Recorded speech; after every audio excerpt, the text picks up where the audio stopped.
Okay, picture this. A banana duct taped to a wall, and someone paid, wait for it, $120,000.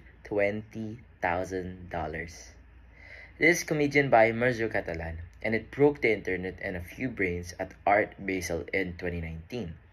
Now, before you scream scam, just hold up. The banana, not the art.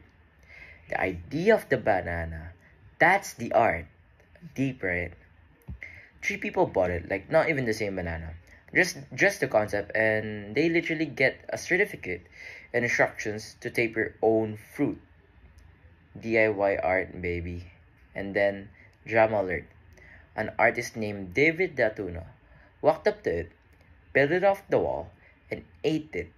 He called it Hungry Artist. The crowd gasped, security was shook, but guess what? It was totally allowed. Why? Because a banana is replaceable. It's a message that's valuable. So think, what is art? Who decides what's worth money? So yeah, modern art might look ridiculous, but sometimes that's the point.